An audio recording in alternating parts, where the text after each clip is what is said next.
introduce our next speaker. The title of our next talk is Discoverable Data and Ontologies that Facilitate Them, from Kirsten Gesenberg from Biovia. Is the R&D Portfolio Management Director of Biovia. I've been working with the Biovia notebook through Dassault Systems for nearly 2 decades. First, again, focusing on the notebook, and now in a broader role, product management for the laboratory and electronic notebook space. Right, no further ado. Okay, so happy to be here with you in Boston. So I wanted to start by talking a little bit about the complexity of scientific R&D, and I'm going to.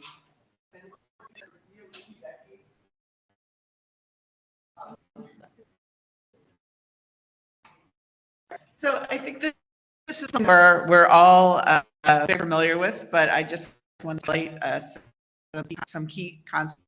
We're all here today, I think, because of the integration problem, because all of our collective customers, and for the few that we do customers, our ecosystem is complex. It is provided by vendor software that data is simply there. We have to organize from all sorts of data models, and then the lack of standard methods, analytical methods or methods, that I think struggle with even within their own organization. And then data and analytics. So there has just been an explosion of high throughput data everywhere, as we've heard from the previous. With the of AI, everyone is looking for data. So that's something that we need to figure out, is how to wade through the just terabytes of data that are out there. And we do have data privacy and security, which may seem like a change about data analysis, but it's something that we struggle with every day, because our customers are very concerned about who can see the data and who can access data. But how that work in a situation where we're trying to create models, right? And so we want to use all the data to test the models, but if individuals can't see for very valid reasons, how do we handle that in terms of the model? Do we exclude that private data from the model, or do we just hide it so that you don't know that it was? There's a particular concern for our customers themselves. Have customers, right? So do they need to build data across all their customer base, or do they sequester it? And what does that mean for the veracity of the models they're doing? Okay, and then similarly, right? So this is something, particularly in the ELN space, where we have a lot of structured data. Quality is something that we hear about all the time, and of course, the quality of what you're using for your CMC packages as well. So quality have many meanings. It's certainly part of the discussion in terms of data and models. And then these last two, maybe you don't necessarily think of them in terms of being concerned about generative AI and data models. Certainly, the fact that R&D is 100% globalized is a concern. So different things have different meanings. It can be something as simple as a period or a comma to represent a decimal point, to different translation, the veracity of the. So we translate our software languages across the globe, and we always have to get our translations verified by domain experts, because just a straight translation, right? You think of something that AI can help us with. If you just Google, that's great if you're just talking language, right? But scientific terms have a different meaning, and is super important. And certainly trying to use data that has been entered in a variety of different languages. How does that work? How do we normalize that in models? And then I think innovation is really great. I mean, we want to create new products, new ways to reduce costs, have better life-saving drugs, better taste, whatever industry you're in, right? Innovation is really the point of that. Okay, so my background is that I was originally a molecule synthetic chemist. So it breaks my heart a lot about the maligning of about data, right? We hear it's too expensive, it's too slow. You know, we all heard this story well. You know, we always have to reproduce a certain number of experiments because either they weren't recorded, or we find them, we didn't know they were done in the first place, right? And so I think, you know, what we heard that wet experiment is still important because that's where the actual verification happens, right? And where the data is generated. We can be smart about it, right? Because it is expensive. It does take time. Am I too far away? Sorry, I'm a wanderer. Try to place. The idea is that we want to use the models and we want to use the AI to better direct chemistry, we get better results. We get those results faster with time spent in the laboratory. All right. So I did kudos to having an ELN implementation where you had only 25% of unstructured data. There are lots of places where data hides, meaning that not structured data, it's hard to extract, hard to use it to feed those models. So we scientists all love their spreadsheets. Spreadsheets add a lot of value because they're very ad hoc. Especially in one situation, I can do a lot of flexible things with spreadsheet. Text as well, whether I'm putting in a procedure or I'm using voice control, that text data is largely structured. And I hope you agree that, you know, in a traditional first generation ELN, most of the interesting stuff that's in that ELN entry is either in a spreadsheet or in a text section.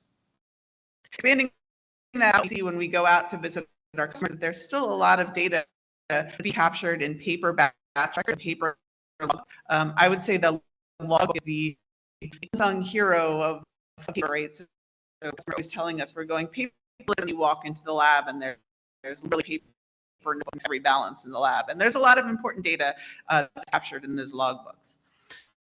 And all of this are in the official record of the laboratory ecosystem, like SharePoint or file shares, or, you know, we've all heard, oh, we collate all the PowerPoint presentation for meeting. Scientist, data scientist, that's really like nails on the board, right? Because how do you find out, how is it organized? How do you track data into a useful? Yeah. So we've heard AI, I think, in every presentation this morning, and everyone is rightfully super excited about AI, particularly generative AI. And I would argue that Biovia and our parent company, so we've been doing AI under for close to 20 years. So when customers ask us, what are you doing with AI? How are you going to implement AI? Where I have an answer because we've already done it, right? But you know, as we've heard, the whole exciting AI for those of us that are data-oriented is the data, right? So it's not machine learning. AI actually can't just find the answer. It doesn't learn by itself. It's not that intelligent, the name, and it's certainly solvable, right? These are all the problems that we need to solve, and we need to solve that by data models and ontologies. All right, so when I was putting this presentation together, I ran it by our marketing organization, and they replaced me, admittedly less interesting garbage out slide with this graphic, which I run generated by AI. So it's a bit overdone, but I figured I'd include it. It's colorful, it's interesting. You get lost in all the details of the garbage, but the message, I think, is the same, right? AI is only as good as its source data, and that's why we're all here, right? To get that good source data.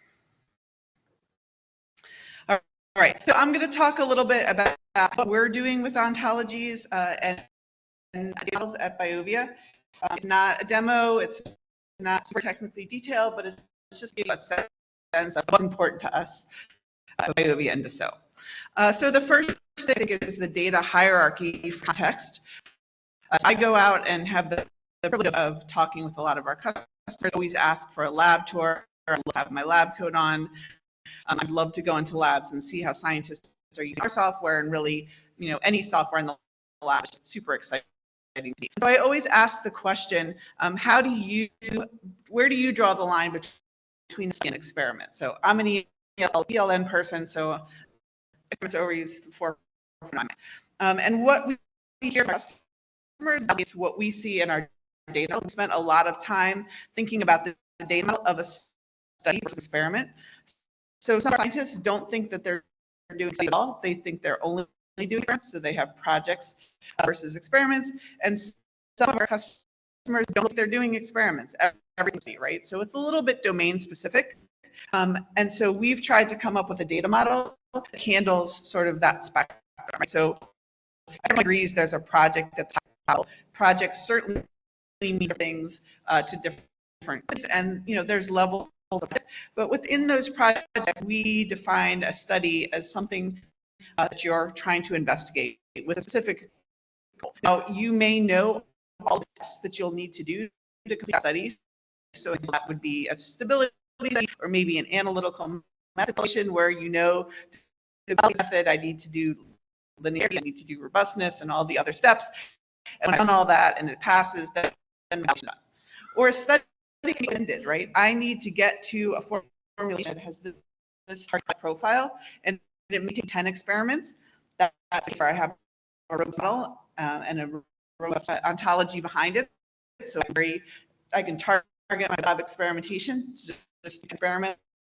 It may take 1,000 experiments, right? And I don't really know, and it may take me to goals, but I'm driving towards getting to that formulated product that meets my desired profile. So we've come up, with our hierarchically, we'll support everything in between. So I can have studies, I have the studies be experiments, the studies can have trial experiments, a study can have a trial study, but the important is genealogy, really, to get that context of how the data is all related.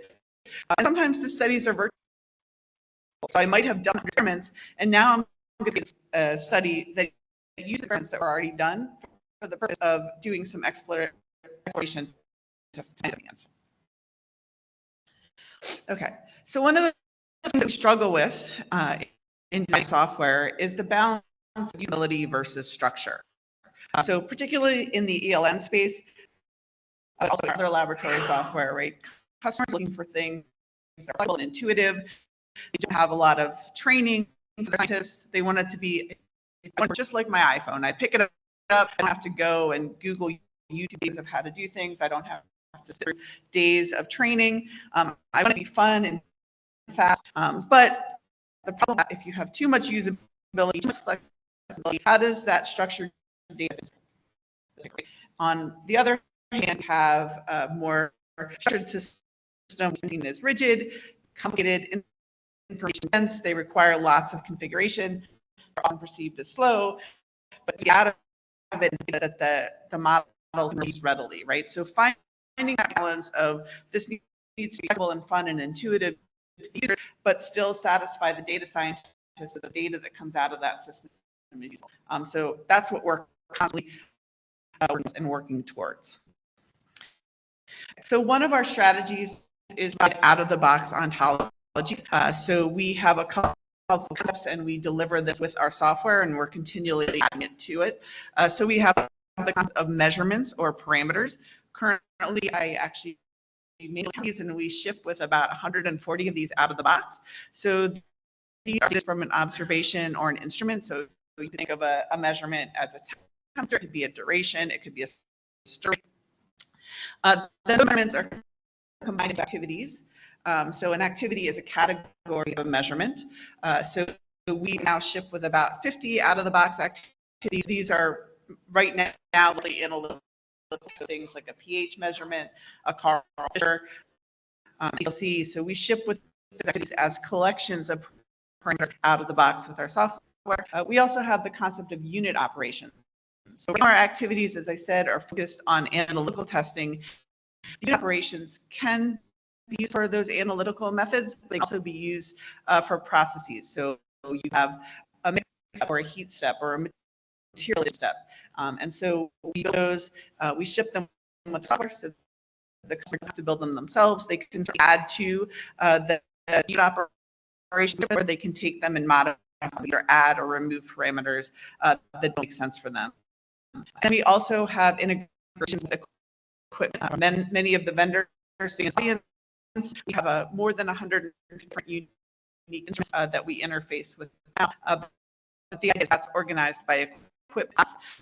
So balance is a balance in HPLC and HPLC. This is why interaction with Allotrope and other organizations that provide those ontologies is so important because vendors that subscribe to Allotrope are so much here to work with because they're already that standardized ontology. So we don't have to do that normalization of what does it mean on this one, this, what is that, how does that equate to a field with the same name, another vendor taken care of.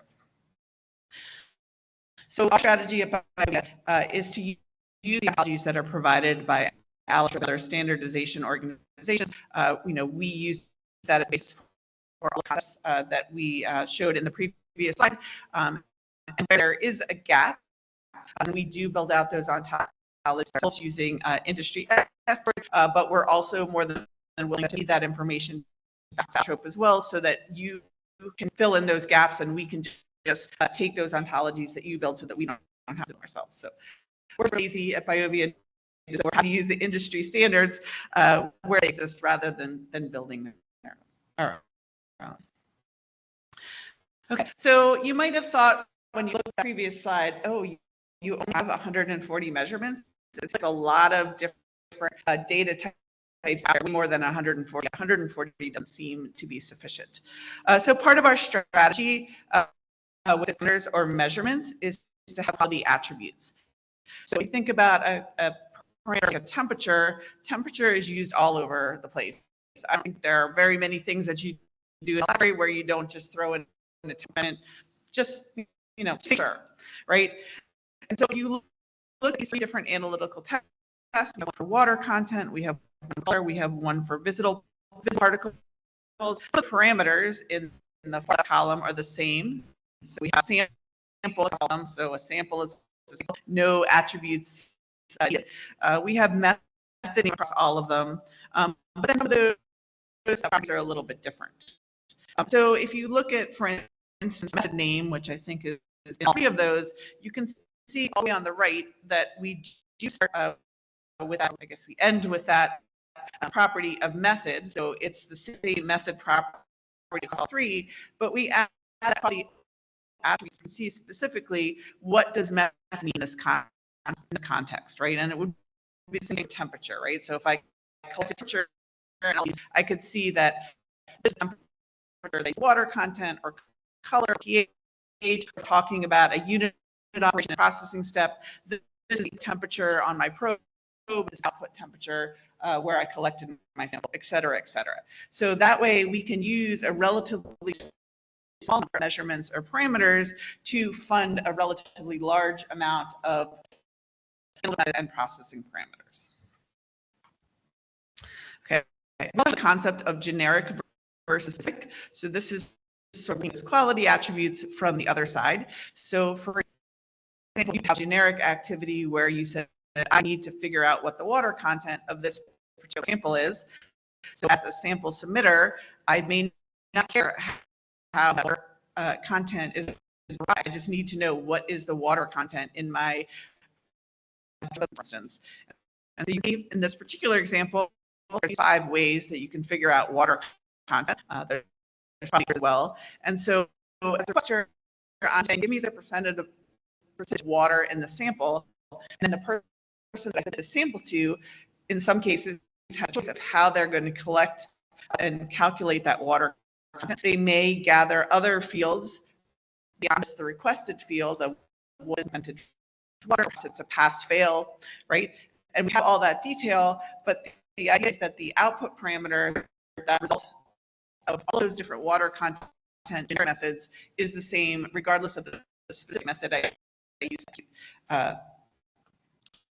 Next. Okay, so we've heard a lot about why data is important, and we're only talks into this 2-day event, right? And I think what we're saying is the data is important because of AI. Data is important because it's property. The data is important because we don't want to do a lot of laboratory and all that. But we want want to take a little bit further. So we have our concept of virtual twins. So if you remember back on my first slide, I had a lot of information about a lot of ways that R&D is complex. And one of that was on every single one of the points was constraints. So everyone in your organization will always tell you they don't have enough resources to do what they do. I argue that even if you gave someone different resources, they would just explain what they're trying to do. So there's just never enough resources. So here we have a balance between our scientists that do in the wet laboratory versus our data scientists. And it is, you keep all of your wet chemistry or wet scientists to do data science, and probably a lot of your data scientists don't want to walk into the laboratory. So you have to find the balance between and generally, I think most of our organizations now have more scientists in the laboratory than they have data science. So the idea behind a virtual twin is that they can be very complex, but they should be able so that you don't have to be a scientist to be able to use them and take advantage of them. So the concept of the virtual twin is a user experience that anyone can solve business problems. And not anyone, but we're really talking about scientists here. So, okay, so what is a virtual twin exactly? So the virtual twin is a combination of three things. So the first is the data, and the data I think largely comes from the library. Then there's a model. Here's where the data scientist point comes in. So the model is based on the data. So we use the data, and at the beginning, the model might be a very, very bad model because we maybe don't have a lot of data, or we do have a lot of data that's unstructured, so we can't get at the data. And then we take that model and we turn it into a user interface that's easy to understand. I don't have to do a lot of math. I don't understand a lot of math. I just have some parameters. This is what I'm trying to get to. This is my desired target product for that drug design or that shampoo I'm trying to make, and then my results. And the results should help me target those experiments. Should be that I go to the laboratory to execute. So we have a loop. It's an infinity loop. I think someone was asking the loop. This is our Dassault version of the loop. So the loop starts with data. And as I said, at the beginning of the loop, the data may be really, really bad, might be really, really sparse, it may be really suspect, right? You might be doing net searches using ChatGPT to generate that data that you start with.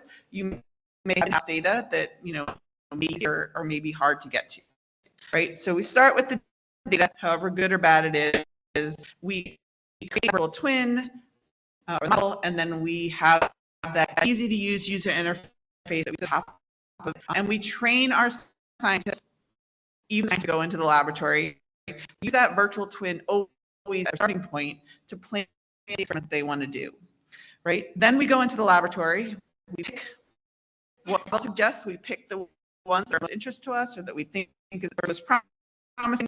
And this is a formulation, I make those formulations, I run that method, I create that substance, I create that shampoo. I do my real lab testing, so it's validating my model. In the beginning, you probably won't get a lot of validation, but that's okay. That's holding the loop. I do that analysis, and then I see that new data back into the model, so that I train the model, so that the next time I go to the laboratory, my experiments would be that closer to the desired end. So this is this thinking. This is why data is important, right? So AI is great. All love using ChatGPT and all other options that we have for that friend, right? But we don't think that's always the answer. Sometimes it's not a simple question that you can put in words, and trying to hone in on the right words to feed into that very simple AI interface sometimes will take longer than you would expect. And you can't be sure because we've already agreed that AI is infallible. We sure that we're not missing something, right? So sometimes a complex question really needs a slightly more complex interface to get a more reliable answer. Okay, so just in at Biovia, we are working on virtual twins, and these virtual twins as useful throughout the product life cycle. So in early research, we can use virtual twins to identify, because we already have applications that do this. You can see that our process box is the biggest box, that's our sweet spot area. And so, there's a lot of processes in developing any product. And there's also a quality aspect as well. So not experiment that you're doing is moving the process forward. It may support of your regulatory submission, or to solidify those ranges that you do have for your processes, and that you can prove that you have control over those processes. So there's a lot of applicability to those virtual twins in that middle place to really cut down on the experiments that you have to do, so you can get to the leaders that aren't actually, putting the white powder in the bucket, right? Their experiments are just doing for knowledge sake, which are the lion's share of we do. And then, the third applicability of the virtual twin is moving into the plant. So taking all of that data that you've generated in the laboratory and help that tech transfer to the manufacturing plant as smooth as possible. And also to solve that you come up with. So very often when you're running in a manufacturing scenario, especially early on, you see a result, and then you need to go back into lab and you want to go, hey, is there a reason for this? Did I ever see this impurity? Did I ever run this out of spec range? And sometimes that's hard if you don't model in that ontology. So we envision using virtual twins along the development life cycle. We have them in place in some parts. In other parts, we're still working on those products, but this is where we're trying towards. And so that, in a nutshell, is our Biovia strategy for using data models on ontologies, and we're so happy that Outlook is a big part of that. Thanks for your attention.